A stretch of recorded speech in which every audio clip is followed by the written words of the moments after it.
Chapter 6. The Journey from Platform 9 3/4. Harry's last month with the Dursleys wasn't fun. True. Dudley was now so scared of Harry he wouldn't stay in the same room, while Aunt Petunia and Uncle Vernon didn't shut Harry in his cupboard, force him to do anything, or shout at him. In fact, they didn't speak to him at all. Half terrified, half furious, they acted as though any chair with Harry in it were empty. Although this was an improvement in many ways, it did become a bit depressing after a while. Harry kept to his room, with his new owl for company.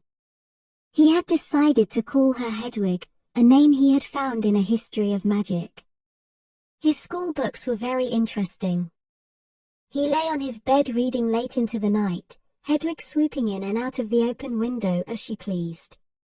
It was lucky that Aunt Petunia didn't come in to vacuum anymore, because Hedwig kept bringing back dead mice. Every night before he went to sleep, Harry ticked off another day on the piece of paper he had pinned to the wall, counting down to September the 1st. On the last day of August he thought he'd better speak to his aunt and uncle about getting to King's Cross Station the next day, so he went down to the living room where they were watching a quiz show on television. He cleared his throat to let them know he was there, and Dudley screamed and ran from the room. Uncle Vernon." Uncle Vernon grunted to show he was listening. I need to be at King's Cross tomorrow to go to Hogwarts." Uncle Vernon grunted again. "Would it be all right if you gave me a lift?" Grunt. Harry supposed that meant yes. "Thank you." He was about to go back upstairs when Uncle Vernon actually spoke. "Funny way to get to a wizard's school, the train. Magic carpets. All got punctures, have they?" Harry didn't say anything.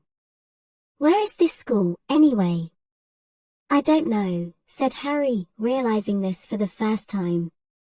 He pulled the ticket Hagrid had given him out of his pocket.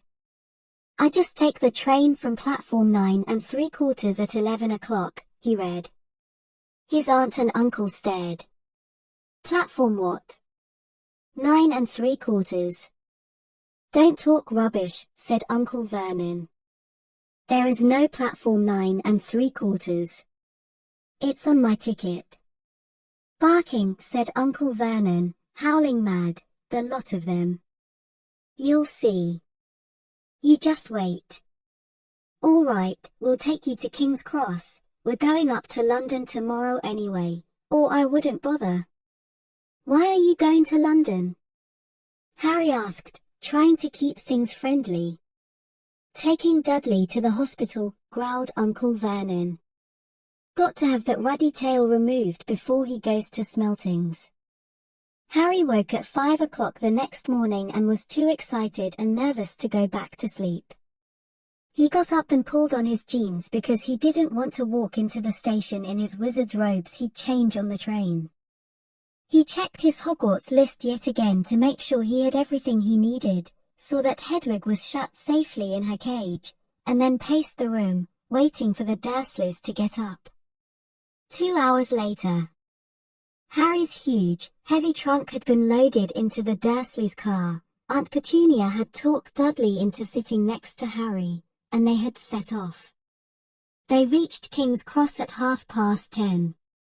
Uncle Vernon dumped Harry's trunk onto a cart and wheeled it into the station for him. Harry thought this was strangely kind until Uncle Vernon stopped dead, facing the platforms with a nasty grin on his face. "Well, there you are, boy. Platform 9, platform 10. Your platform should be somewhere in the middle, but they don't seem to have built it yet, do they?" He was quite right, of course. There was a big plastic number 9 over one platform and a big plastic number 10 over the one next to it, and in the middle, nothing at all. "Have a good term," said Uncle Vernon with an even nastier smile. He left without another word. Harry turned and saw the Dursleys drive away. All three of them were laughing. Harry's mouth went rather dry. What on earth was he going to do? He was starting to attract a lot of funny looks, because of Hedwig. He'd have to ask someone. He stopped a passing guard, but didn't dare mention platform 9 3/4. The guard had never heard of Hogwarts, and when Harry couldn't even tell him what part of the country it was in, he started to get annoyed, as though Harry was being stupid on purpose. Getting desperate, Harry asked for the train that left at 11 o'clock, but the guard said there wasn't one. In the end the guard strayed away, muttering about time wasters. Harry was now trying hard not to panic. According to the large clock over the arrivals board, he had 10 minutes left to get on the train to Hogwarts, and he had no idea how to do it. He was stranded in the middle of a station with a trunk he could hardly lift, a pocket full of wizard money, and a large owl.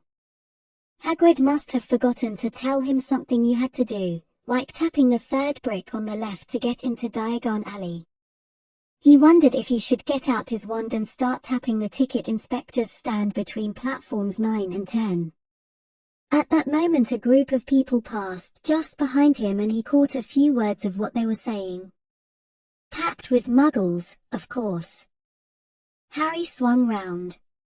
The speaker was a plump woman who was talking to 4 boys, all with flaming red hair.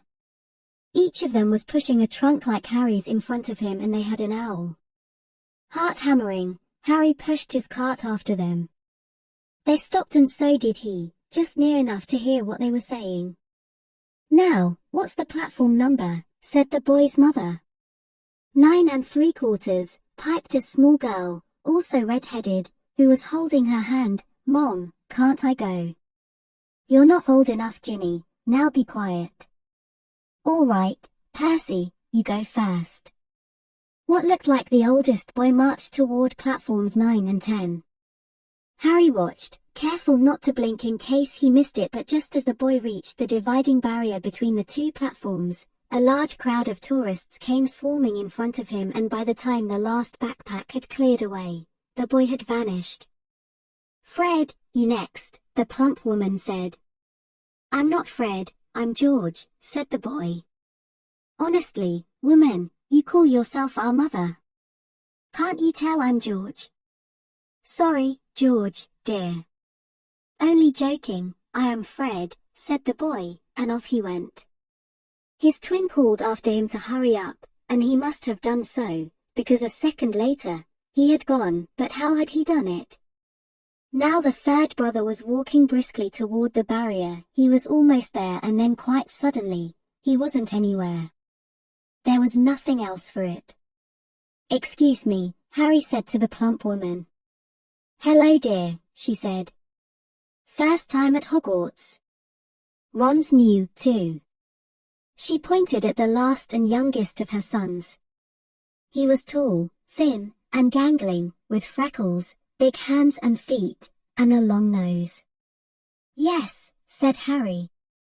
The thing is, I don't know how to get onto the platform," she said kindly, and Harry nodded. "Not to worry," she said. "All you have to do is walk straight at the barrier between platforms 9 and 10. Don't stop and don't be scared you'll crash into it, that's very important. Best do it at a bit of a run if you're nervous. Go on, go now before Ron." Okay," said Harry. He pushed his trolley around and stared at the barrier. It looked very solid. He started to walk toward it. People jostled him on their way to platforms 9 and 10. Harry walked more quickly. He was going to smash right into that barrier, and then he'd be in trouble. Leaning forward on his cart, he broke into a heavy run. The barrier was coming nearer and nearer. He wouldn't be able to stop. The cart was out of control. He was a foot away. He closed his eyes, ready for the crash. It didn't come. He kept on running. He opened his eyes. A scarlet steam engine was waiting next to a platform packed with people. A sign overhead said Hogwarts Express, 11 o'clock. Harry looked behind him and saw a wrought iron archway where the barrier had been, with the words platform 9 3/4 on it. He had done it. Smoke from the engine drifted over the heads of the chattering crowd, while cats of every color wound here and there between their legs. Owls hooted to one another in a disgruntled sort of way over the babble and the scraping of heavy trunks. The first few carriages were already packed with students, some hanging out of the window to talk to their families, some fighting over seats. Harry pushed his cart off down the platform in search of an empty seat. He passed a round-faced boy who was saying, "Gran, I've lost my toad again." "Oh Neville," he heard the old woman sigh. A boy with dreadlocks was surrounded by a small crowd. "Give us a look, Lee, go on." The boy lifted the lid of a box in his arms, and the people around him shrieked and yelled as something inside poked out a long, hairy leg. Harry pressed on through the crowd until he found an empty compartment near the end of the train. He put Hedwig inside first and then started to shove and heave his trunk toward the train door. He tried to lift it up the steps but could hardly raise one end, and twice he dropped it painfully on his foot. "Want a hand?" It was one of the red-haired wings he'd followed through the barrier. "Yes, please," Harry panted. "Oi, Fred! Come here and help!" With the twins' help, Harry's trunk was at last tucked away in a corner of the compartment. "Thanks," said Harry, pushing his sweaty hair out of his eyes. "What's that?" said one of the twins suddenly, pointing at Harry's lightning scar. "Blimey," said the other twin. "Are you?" "He is," said the first twin. "Aren't you?" he added to Harry. "What?" said Harry. "Harry Potter," chorused the twins. "Oh, him," said Harry. "I mean yes, I am." The two boys gawked at him, and Harry felt himself turning red. Then, to his relief, a voice came floating in through the train's open door. "Fred! George! Are you there?" "Coming, Mom." With a last look at Harry, the twins hopped off the train. Harry sat down next to the window where, half hidden, he could watch the red-haired family on the platform and hear what they were saying. Their mother had just taken out her handkerchief. "Ron, you've got something on your nose." The youngest boy tried to jerk out of the way, but she grabbed him and began rubbing the end of his nose. "Mom, Gerolf." He wriggled free. "Ah, has Ickle Ronnie got something on his nosy?" said one of the twins. "Shut up," said Ron. "Where's Percy?" said their mother. "He's coming now." The oldest boy came striding into sight. He had already changed into his billowing black Hogwarts robes, and Harry noticed a shiny silver badge on his chest with the letter P on it. "Can't stay long, Mother," he said. "I'm up front, the prefects have got 2 compartments to themselves." "Oh, are you a prefect, Percy?" said one of the twins, with an air of great surprise. "You should have said something, we had no idea." "Hang on, I think I remember him saying something about it," said the other twin. "Once. Or twice. A minute. All summer." "Oh, shut up," said Percy the prefect. "How come Percy gets new robes anyway?" said one of the twins. "Because he's a prefect," said their mother fondly. "All right, dear, well, have a good term. Send me an owl when you get there." She kissed Percy on the cheek and he left. Then she turned to the twins. "Now you two, this year you behave yourselves. If I get one more owl telling me you've blown up a toilet or..." "Blown up a toilet? We've never blown up a toilet." "Great idea though, thanks Mom." "It's not funny." "And look after Ron." "Don't worry, Ickle Ronikins is safe with us." "Shut up," said Ron again. He was almost as tall as the twins already and his nose was still pink where his mother had rubbed it. "Hey Mom, guess what? Guess who we just met on the train?" Harry leaned back quickly so they couldn't see him looking. "You know that black-haired boy who was near us in the station? Know who he is?" "Who?" "Harry Potter." Harry heard the little girl's voice. "Oh Mom, can I go on the train and see him?" "Mom, oh please." "You've already seen him, Ginny, and the poor boy isn't something you goggle at in a zoo." Is he really Fred? How do you know? Asked him. Saw his scar. It's really there, like lightning. Poor dear. No wonder he was alone. I wondered. He was ever so polite when he asked how to get onto the platform. Never mind that. Do you think he remembers what you know who looks like? Their mother suddenly became very stern. I forbid you to ask him, Fred. No, don't you dare. As though he needs reminding of that on his first day at school. All right, keep your hair on. A whistle sounded. Hurry up, their mother said, and the three boys clambered onto the train. They leaned out of the window for her to kiss them goodbye, and their younger sister began to cry. Don't, Ginny, we'll send you loads of owls. We'll send you a Hogwarts toilet seat. George. Only joking, Mom. The train began to move.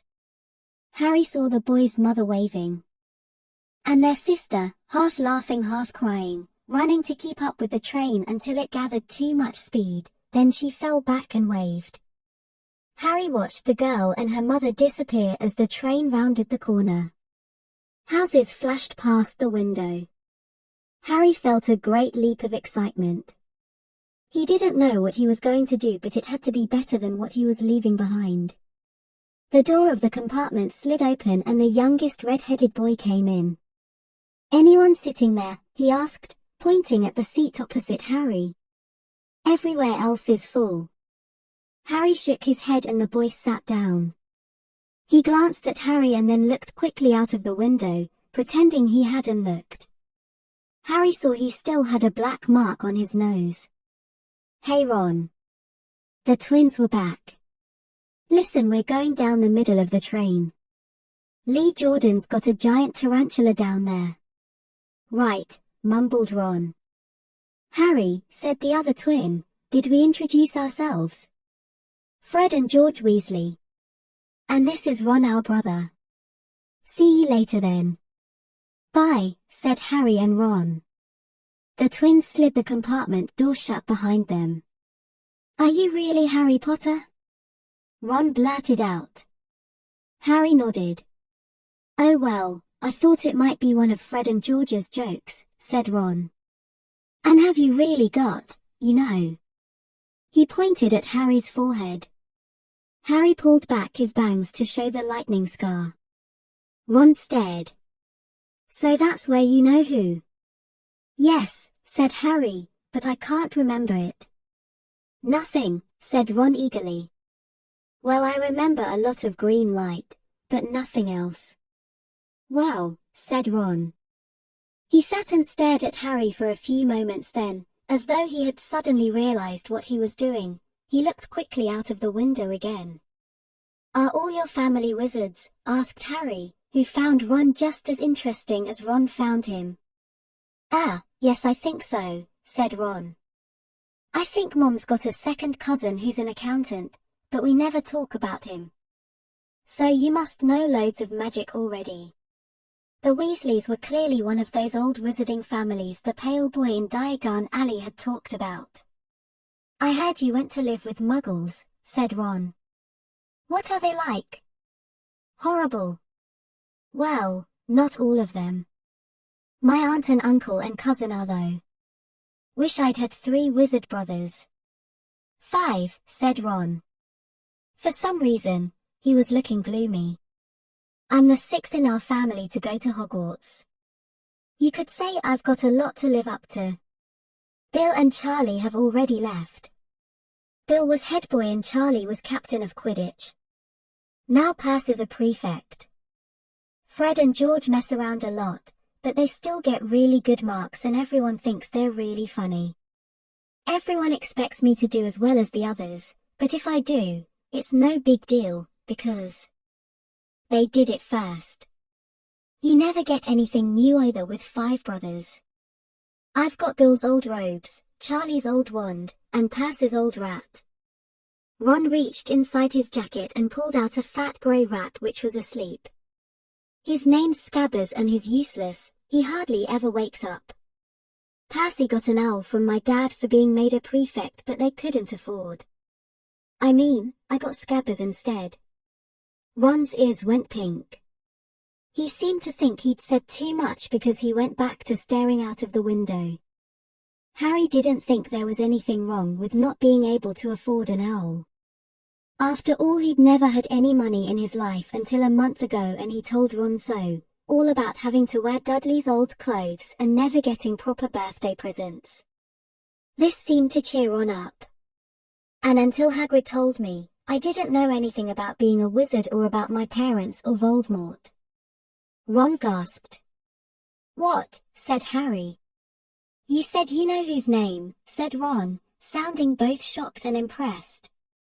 I'd have thought you, of all people.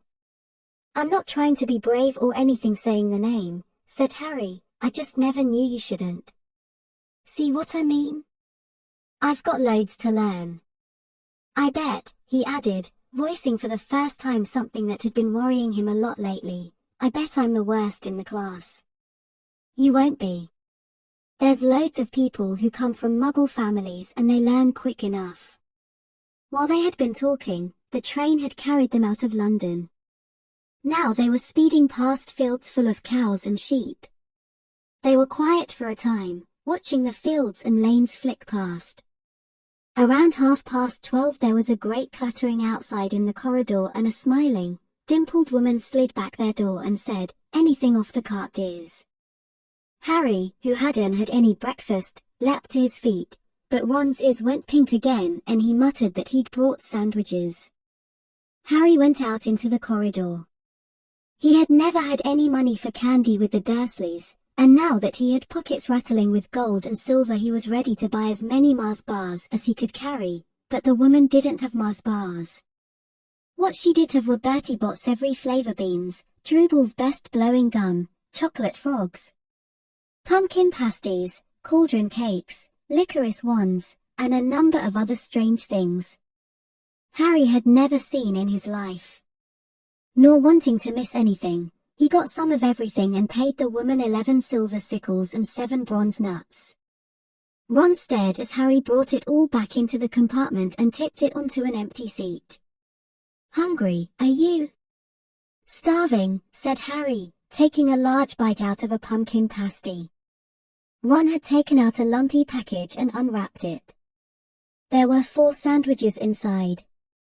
He pulled one of them apart and said, "She always forgets I don't like corned beef." "Swap you for one of these," said Harry, holding up a pasty. "Go on." "You don't want this, it's all dry," said Ron. "She hasn't got much time," he added quickly. "You know, with 5 of us." "Go on, have a pasty," said Harry, who had never had anything to share before, or indeed, anyone to share it with. It was a nice feeling, sitting there with Ron, eating their way through all Harry's pasties, cakes, and candies. The sandwiches lay forgotten. "What are these?" Harry asked Ron, holding up a pack of chocolate frogs. "They're not really frogs, are they?" He was starting to feel that nothing would surprise him. "No," said Ron. "But see what the card is." "I'm missing a gripper." "What?" "Oh, of course you wouldn't know. Chocolate frogs have cards inside them, you know, to collect famous witches and wizards. I've got about 500, but I haven't got a gripper or Ptolemy."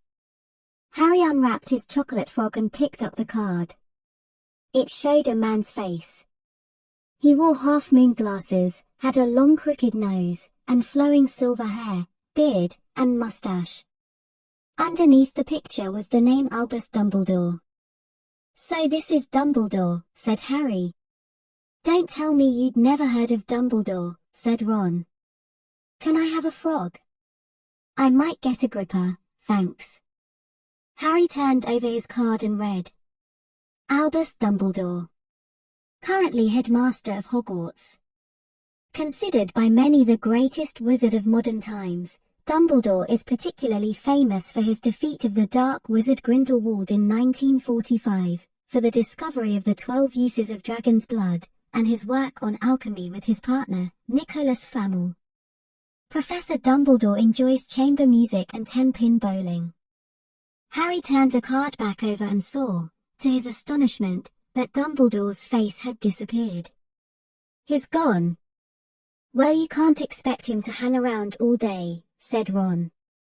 "He'll be back."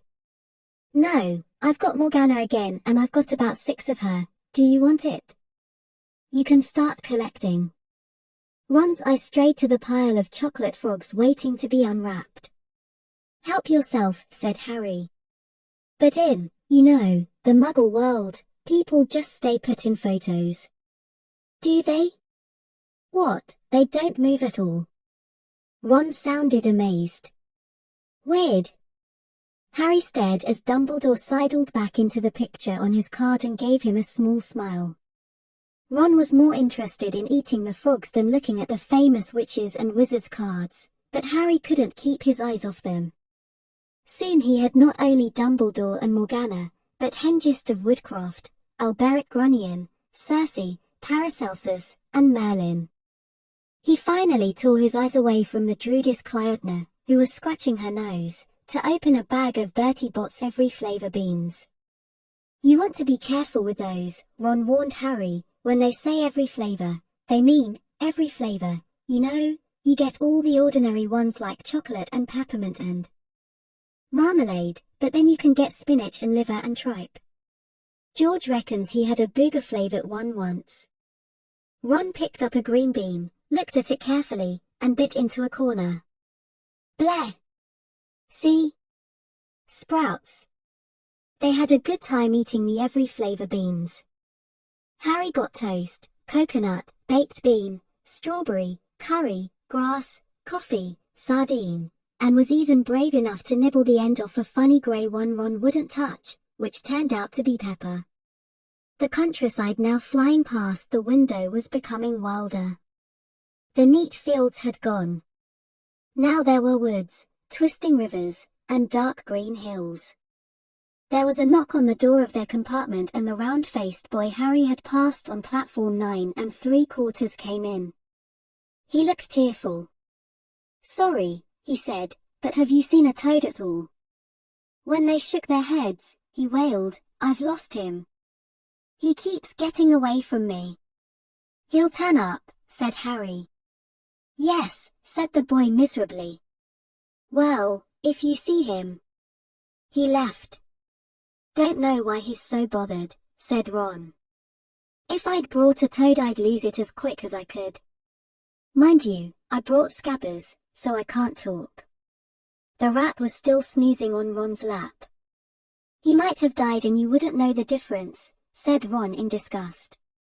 "I tried to turn him yellow yesterday to make him more interesting, but the spell didn't work. I'll show you, look."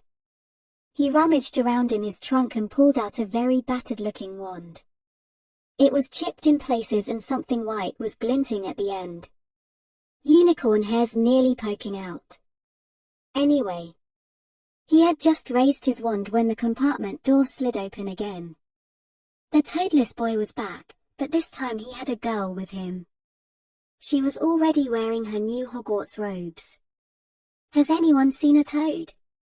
"Neville's lost one," she said. She had a bossy sort of voice, lots of bushy brown hair, and rather large front teeth.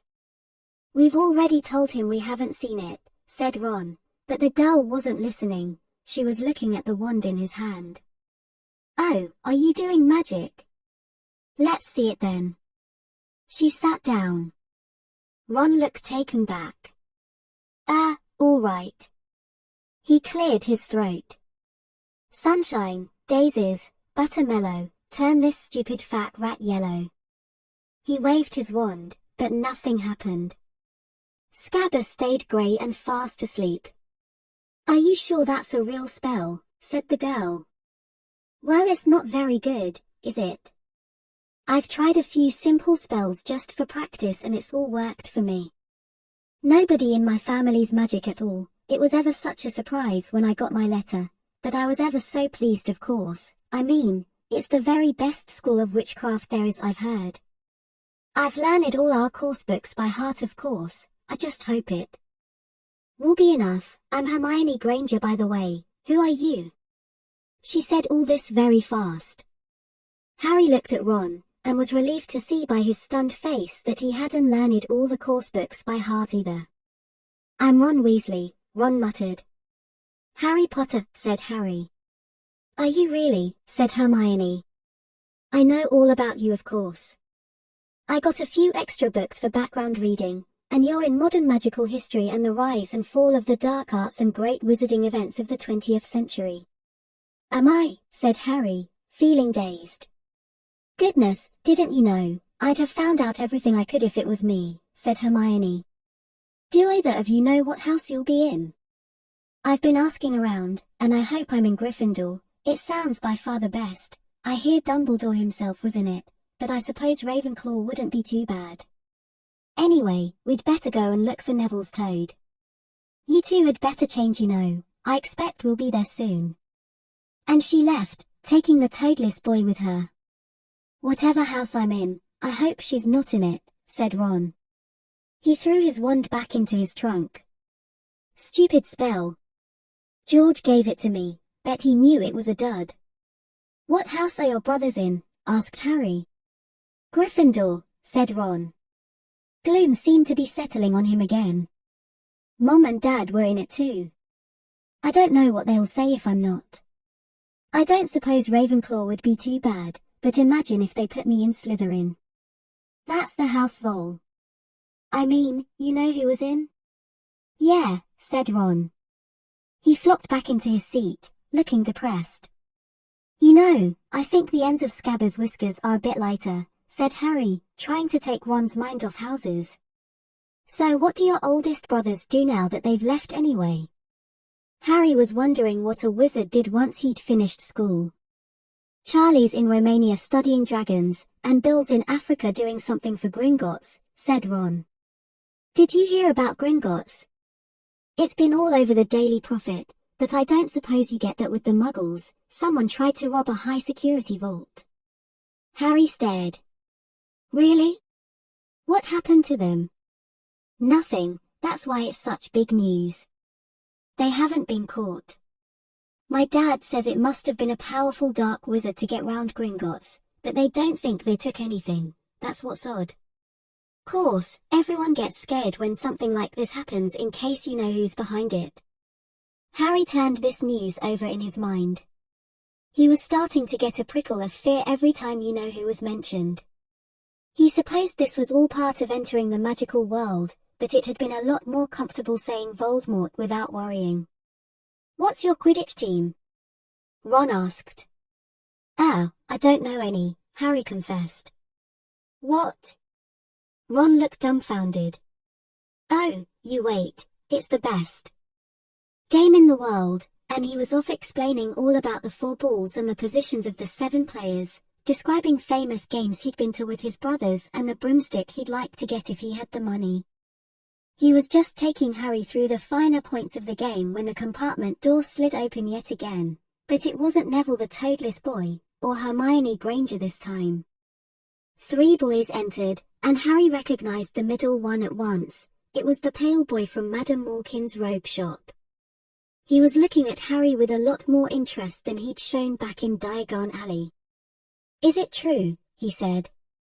They're saying all down the train that Harry Potter's in this compartment. So it's you, is it? Yes, said Harry. He was looking at the other boys. Both of them were thick-set and looked extremely mean.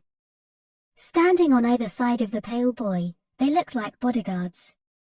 Oh, this is Crabbe and this is Goyle, said the pale boy carelessly, noticing where Harry was looking. And my name's Malfoy, Draco Malfoy. Ron gave a slight cough, which might have been hiding a snigger. Draco Malfoy looked at him. Think my name's funny, do you? No need to ask who you are. My father told me all the Weasleys have red hair, freckles, and more children than they can afford. He turned back to Harry. You'll soon find out some wizarding families are much better than others, Potter. You don't want to go making friends with the wrong sort. I can help you there. He held out his hand to shake Harry's, but Harry didn't take it. "I think I can tell who the wrong sort are for myself, thanks," he said coolly. Draco Malfoy didn't go red, but a pink tinge appeared in his pale cheeks. "I'd be careful if I were you, Potter," he said slowly. "Unless you're a bit politer, you'll go the same way as your parents." They didn't know what was good for them either. "You hang around with riffraff like the Weasleys and that Hagrid, and it'll rub off on you." Both Harry and Ron stood up. "Say that again," Ron said, his face as red as his hair. "Oh, you're going to fight us, are you?" Malfoy sneered. "Unless you get out now," said Harry, more bravely than he felt, because Crabbe and Goyle were a lot bigger than him or Ron. "But we don't feel like leaving, do we, boys? We've eaten all our food and you still seem to have some." Goyle reached toward the chocolate frogs next to Ron. Ron leapt forward, but before he'd so much as touched Goyle, Goyle let out a horrible yell. Scabbers the rat was hanging off his finger, sharp little teeth sunk deep into Goyle's knuckle. Crabbe and Malfoy backed away as Goyle swung Scabbers round and round, howling, and when Scabbers finally flew off and hit the window, all three of them disappeared at once. Perhaps they thought there were more rats lurking among the sweets, or perhaps they'd heard footsteps, because a second later, Hermione Granger had come in. "What has been going on?" she said, looking at the sweets all over the floor and Ron picking up Scabbers by his tail. "I think he's been knocked out," Ron said to Harry.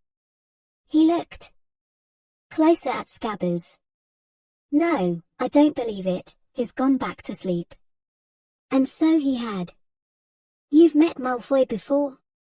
Harry explained about their meeting in Diagon Alley. "I've heard of his family," said Ron darkly. "They were some of the first to come back to our side after you-know-who disappeared. Said they'd been bewitched. My dad doesn't believe it. He says Malfoy's father didn't need an excuse to go over to the dark side." He turned to Hermione. "Can we help you with something?" "You'd better hurry up and put your robes on. I've just been up to the front to ask the conductor, and he says we're nearly there." "You haven't been fighting, have you?" "You'll be in trouble before we even get there." "Scabbers has been fighting, not us," said Ron, scowling at her. "Would you mind leaving while we change?" "All right, I only came in here because people outside are behaving very childishly, racing up and down the corridors," said Hermione in a sniffy voice. "And you've got dirt on your nose, by the way, did you know?" Ron glared at her as she left. Harry peered out of the window. It was getting dark. He could see mountains and forests under a deep purple sky. The train did seem to be slowing down. He and Ron took off their jackets and pulled on their long black robes. Ron's were a bit short for him, you could see his sneakers underneath them. A voice echoed through the train, "We will be reaching Hogwarts in 5 minutes' time. Please leave your luggage on the train, it will be taken to the school separately." Harry's stomach lurched with nerves and Ron, he saw, looked pale under his freckles. They crammed their pockets with the last of the sweets and joined the crowd thronging the corridor. The train slowed right down and finally stopped. People pushed their way toward the door and out onto a tiny dark platform. Harry shivered in the cold night air. Then a lamp came bobbing over the heads of the students, and Harry heard a familiar voice, "First years. First years over here. All right there, Harry?" Hagrid's big hairy face beamed over the sea of heads. "Come on, follow me, any more first years? Mind your step, now. First years, follow me." Slipping and stumbling, they followed Hagrid down what seemed to be a steep, narrow path. It was so dark on either side of them that Harry thought there must be thick trees there. Nobody spoke much. Neville, the boy who kept losing his toad, sniffed once or twice. "You'll get your first sight of Hogwarts in a sec," Hagrid called over his shoulder, "just round this bend here." There was a loud ooh. The narrow path had opened suddenly onto the edge of a great black lake. Perched atop a high mountain on the other side, its windows sparkling in the starry sky, was a vast castle with many turrets and towers. "No more N4 to a boat," Hagrid called, pointing to a fleet of little boats sitting in the water by the shore. Harry and Ron were followed into their boat by Neville and Hermione. "Everyone in," shouted Hagrid, who had a boat to himself, right then. "Forward!" And the fleet of little boats moved off all at once, gliding across the lake, which was as smooth as glass. Everyone was silent, staring up at the great castle overhead.